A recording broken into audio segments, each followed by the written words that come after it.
Give me that shit. Once again, I'm still in the bag. Not money, but the mailbag. And I'll be answering your questions today. God damn it. I don't know what you asked for, but I'm taking over this Eagles video. Well, I mean, it is my video. Anyways. What's up? It's your boy Cintron. Come back after another analysis video. And the kid you not this real name. Today, getting into mailbag. Should the Eagles add Deshaun Jackson, Zach Ertz, Julio Jones, Buda Baker? I said Baker. I meant Baker. Sorry. Matt Ariza, or fill in some other recognizable name. DeAndre Hopkins. All right. Jimmy Kempsky, Kempezi, I'm going to call him Kempezi. We be having our issues, but, you know, we'll see how he fares during this article. Look at Ertz and D-Jack. All right, anyways, let's get into the first question here. King Droid 12 says, is a veteran wide receiver worth a shot? Like Deshaun Jackson for the playoffs, or a trade for a veteran on the final year of his contract? If one of the Eagles wide receivers gets hurt, I definitely worry about Quez Watkins as a number 2. So let's address the first question. Definitely, if it's the right price and if it's the right fit, because we all know, both of us here, that AJ Brown and Devontae Smith are going to occupy the top 2 spots for the most targets. And right behind them, is a guy, Dallas Goedert, who's going to average 10.6 a target, in receptions.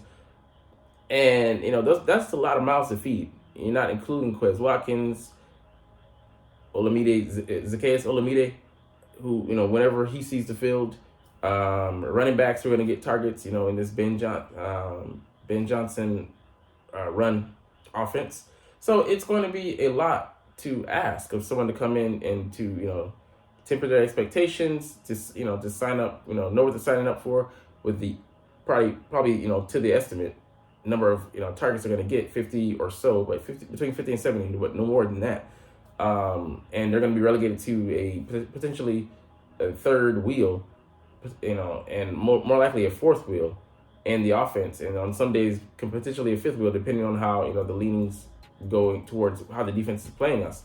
So I mean, that's a lot to ask of someone like DeAndre Hopkins, who has a certain pedigree. He's 31 years old, coming off of 2 seasons where he combined for 1,200 yards, but before that he was averaging like 1,200 yards a season. Even in Houston, having some monster years, 1,000-yard seasons when he had nobody throwing the ball to him. But Jalen Hurts is a guy he wants to play with, and he will play for him. But that being said, he still is a receiver at the end of the day, and he's more in the diva-hood than someone like AJ Brown. And then behind him would be Dallas Goedert at 4th, and then Devontae Smith at 3rd. So I mean, or 2nd. Hey, I would love that addition. Don't get me wrong, but that being said, it's not likely to happen. One, for the money, he wants $23 million or so, and the Cardinals are willing to pay. They still owe him $22 million, I think, just for this year, and they're willing to pay. But let's just say we have to pay him about $10 million or so. That's a bit rich for a guy who's barely going to touch the ball on offense, commensurate to what he's being paid. So Deshaun Jackson, hell no, just too old, and was unreliable, injury risk. So I mean, he still has the elite speed, which is crazy. He's 36 years old, but he eschewed a chance to get a ring with 7-1 at the time when they traded him, or cut him, released him because they couldn't find a trade partner. Rams, who went on to win the 2021 Super Bowl, and he didn't want to ride the bench and get a ring. So I mean, it should tell you how he would potentially fit with us, and he's not going to be anywhere close to 1, 2, or 3, maybe not even 4. But if someone does get hurt, I like a Julio Jones to come in and not have to be Atlas and hold the burden of the world of the receiving core on his shoulders, or the offense. He could be a great number 4, but I love what some podcasters said, Eagles podcasters, that would steal the thunder and take away from the development of the receivers coming up in this offense behind them. So Quez Watkins, yeah, he's in a contract year. So I mean, that would kind of just stymie that move, that his position on this roster. Zacchaeus, he's on a 1-year deal, so we would never get to see what we have in him, or what he's worth if he can be valuable moving forward. Maybe we can get him, at a cheaper end. And all the other guys, we have up under them, potentially Hasselwood, Rambo, and the like. They would just be stuck in neutral. So, I mean, there's some pluses and minuses to it. I'd like, out of that bunch, Jones to sign the best because it's the most realistic / a guy who can be an insurance policy in the event that one of our one of our top two goes down. So that would be very useful in a season that's kind of on a trajectory, on a balance of probabilities, since our injury luck was so good last year, to struggle with staying healthy. All right, question from Bert. Your thoughts on the report that Julio Jones could sign with the Eagles? We just covered this a little bit, but I think it's really dependent on how the roster is looking going into training camp and in the midst of training camp, and then if we suffer an injury, like I would love for him to be one of the first 5 names that we call. Even though he's 34 years old, he still has the tools, he has the pedigree, and he showed it in the Bucs postseason game against the Cowboys last year. One of the only people playing in that offense for Tom Brady in that playoff game. 7 receptions, like 74 yards, and I think a TD. So he balled out with his the snaps he was given, and he can still get up for a couple games a year. So we could have him on reserve and maybe run red zone packages with using him his size and his speed, and not overuse a 34-year-old. We don't want to abuse the elderly here in Philadelphia, but he can still use his AARP card. You know what I'm saying? All right, let me chill on dissing him. But he can still have a place in this offense, albeit on a limited number of snaps.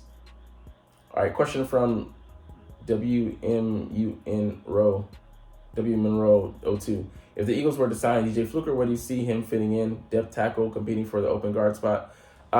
He's played his highest number of snaps has been at guard, so he could be a swing guard, a backup swing guard. I'd love Steen to be a priority over him, since we have more invested in him as a draft pick, 3rd rounder.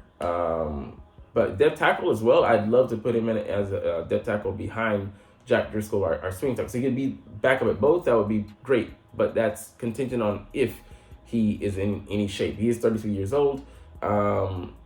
He has a seasoned career, but he's been out of the league for like 2 or 3 years. So the last time, really 2020, that he played. So what does he have to give at this point?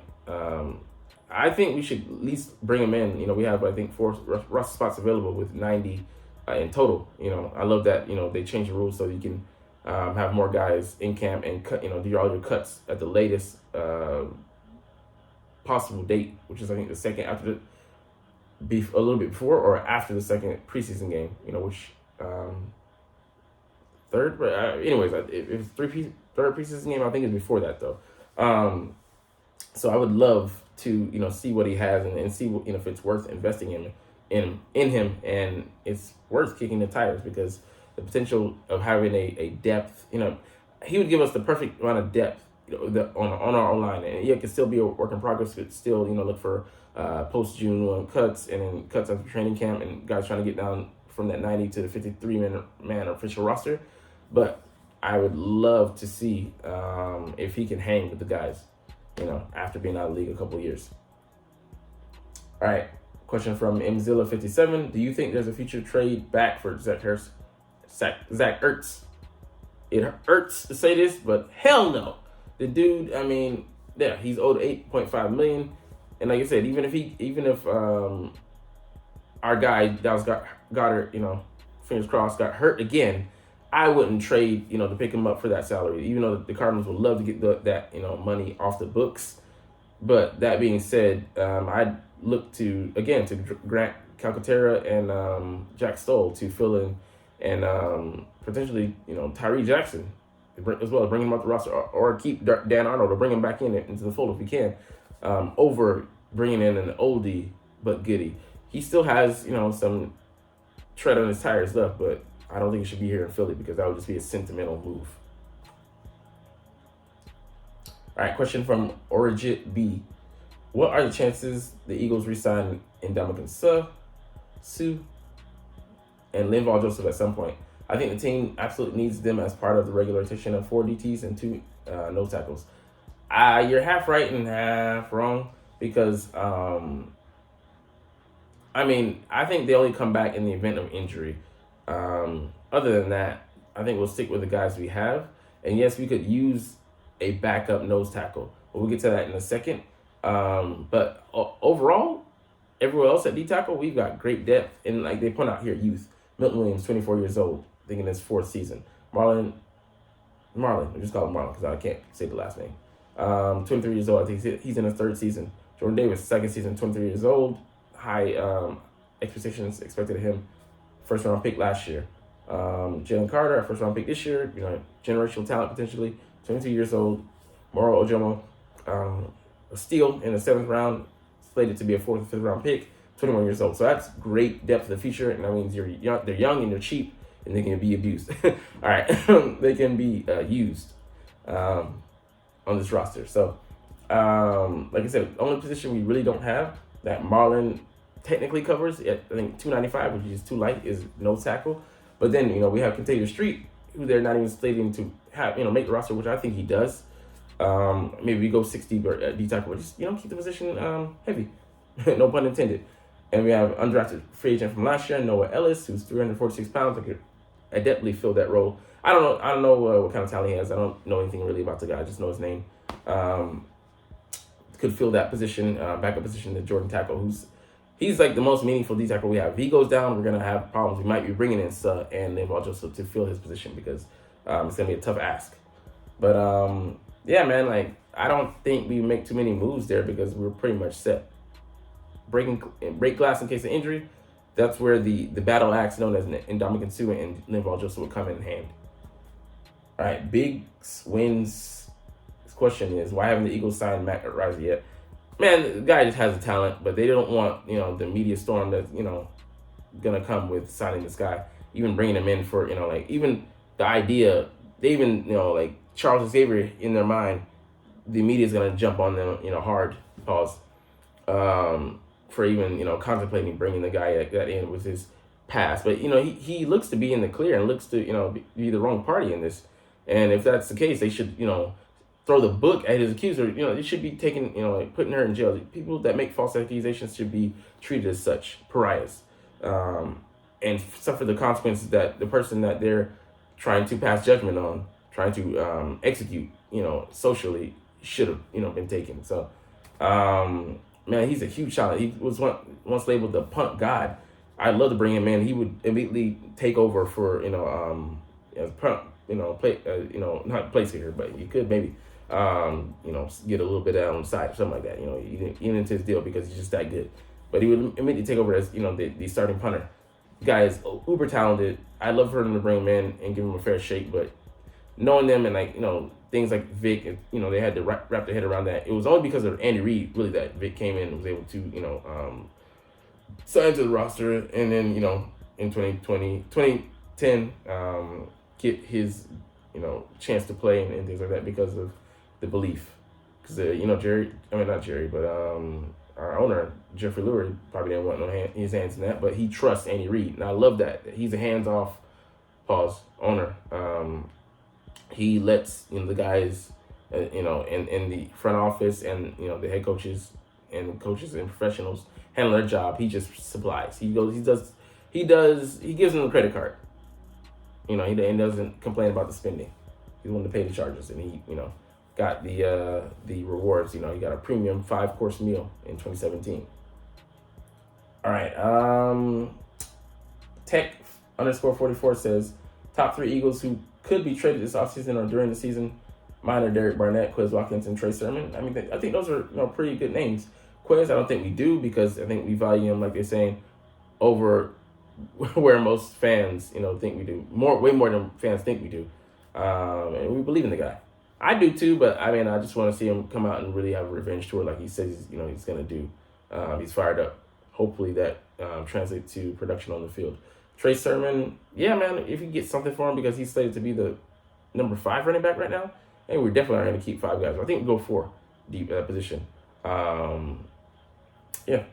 So Derek Barnett, yeah, the guy's just not even gonna say useless. He could be a backup, insurance policy in case one of our guys gets hurt. But I don't trust him. He goes into the game. All he does is get penalties. The last healthy season he had in 2021, he had like 8 or 9 penalties, called. And then Nick Sirianni in his rookie season was like, this guy again, like him getting flags. I mean, like, yeah, he's that unaccountable.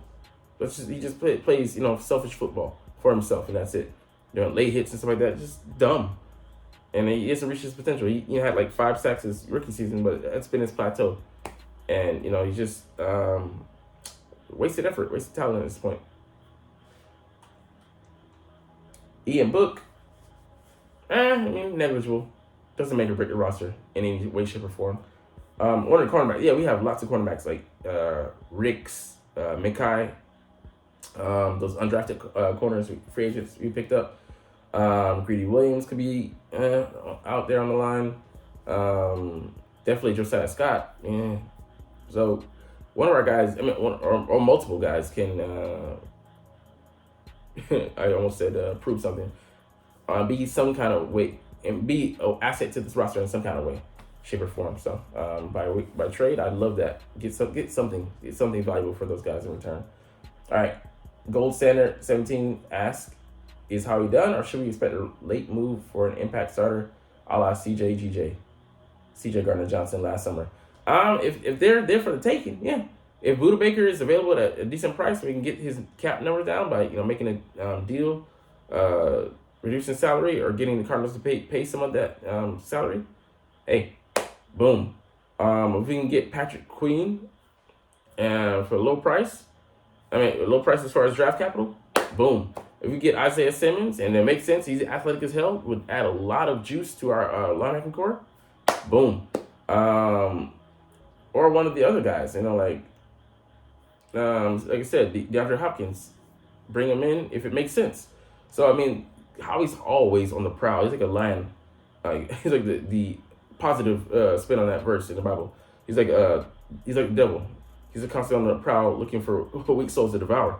Yeah, he's always looking for a deal or no deal. Howie. That's funny. Yeah. Anyways, we'll look it up. Interesting show. It's interesting show. God damn it, been talking too long. Anyways, yeah, man. There's some holes that we still could fill. Linebacker being one of them. Again, we can't be great at every position, but we still could buttress it. Why have holes if you don't have to? Pause. But yeah, he's definitely not done. Before after training camp ends, before the season starts, June 1st cuts. I'm looking forward to that, coming up next week. And then before the mid-season trade deadline passes, 3 opportunities that Howie could pounce on. He can pounce on all 3 of them. Probably 2 out of 3. 2 out of 3 doctors recommended. All right, these might be one of the last questions. Do you foresee a move for a linebacker soon? Asked Shaq Mitchell. Great name. Yeah, man, definitely. Like I said, I mentioned some of the guys that we could, bring in. But look at this experience. Nicholas Morrow has the biggest number of snaps. He's only making $1 million though. Nothing really guaranteed on his contract. 1,086 snaps last year. He's slated to be a starter, but like I said, we could easily upgrade that position, and then he would be pushed to a depth position, or it could just be cut off. Right? But I think it would make sense to keep him on as a depth. Because behind Nicholas Morrow and Nakobe Dean, who got 34 snaps last year, we don't really have anything. Christian Ellis is great unknown. He looked good, but that's with 22 snaps on defense, and they were in garbage time. And also most of Nakobe's snaps outside of the Titans game came in garbage time. Sean Bradley don't count him for anything, even though he was a 3rd-round pick. Davion Taylor, 2nd-round pick, but it was wasted. Uber talented, but guy can't stay healthy. Ben Van Sumeren, a rookie, has great measurables. Ran a 4.40, 6'2" or 6'3", 247. Great measurables, athletic as hell, but he's a rookie and he was undrafted. He went undrafted for a reason. So we could definitely buffer up this room. And yeah, I don't. One of these guys goes down, we're in big trouble. So big evil trouble. So I want us to get a guy. Okay. The reason ask any post June 1st cuts to keep an eye on that make sense. I mean, it's just too many to think, contemplate right now. There's just so many guys with so many rosters out there in 32, including us, which we're not including ourselves, so 31. Excuse me. But Dalvin Cook, I don't even think about it. Austin Eckler, he got paid, so not anymore. Trey Lance, no thanks. Patrick Queen, hell yeah. Devin White, hell yeah. Corey Davis, maybe. Buda Baker, maybe. But Corey Davis, I don't want to see that name on the list, really. He could be an upgrade, though. But yeah, man, there's so many ways you can, slice this apple. So we'll have to see what, how the knife comes down. All right, the last question we'll get to here. Chick Zero Frankie asks, when will the Birds start looking for Devonta Smith's replacement? Dumb question. No NFL team pays more than one receiver $20+ million per year, and Smith will get it. You're wrong. You can see all the examples here. Keenan Allen making $20 million and 20 and 25,000, and Mike Williams making 20. Devonta Adams and Hunter Renfrow, both highly paid, and Metcalf and Tyler Lockett, both highly paid. So you actually want a duo. Like you can see here, these guys are slated to reach the $20 million club. Tyreek and Jalen Waddle, most likely. Tyreek's already getting paid that much. Jamar Chase, and T. Higgins, yeah, they can both reach that as well. Like you look at historically here, Reggie Wayne and Marvin Harrison were both getting paid. Torrey Holt, Isaac Bruce, both getting paid. Biletnikoff and Branch were a good duo. Lynn Swann and John Stallworth. I mean, you can't have a one without a two. You got to have a running mate, and we have a great duo in those two. A.J. Brown, big physical receiver who can, has, some juice, some speed, 4.4 guy, 4.49, 4.48. And Devonta Smith, the 4.4 guy, side of frame, but makes acrobatic catches, has good hand coordination, and is a slim reaper on his routes. He just kills guys. He has good separation. So, I mean, you can easily fit them on the books, both of them at $20 million, especially with Jalen Hurts having the low cap hit. And I think over the next 2 seasons, $19 million cap hit, which is insane. And the biggest being in 2026, a $32 million cap hit, which is just so manageable. That is insane. That just the wheeling and dealing, Howie Roseman, he just works the salary cap, no cap, with perfection. But anyways, we're gonna get up out of here on that note. Yeah, you probably there's 0% chance you're not even watching now, but it's all good. We're gonna get up out of here. I'm not my neighbor. I don't go though, man. Fuck you. But as always, it's a fuck you, yeah, of course. But it's fly, Eagles, fly, and let's motherfucking go. Like, comment, share, subscribe. Thanks for watching. Check me out at Cintron Anime, Cintron Life, or Cintron Laughs, or other social media.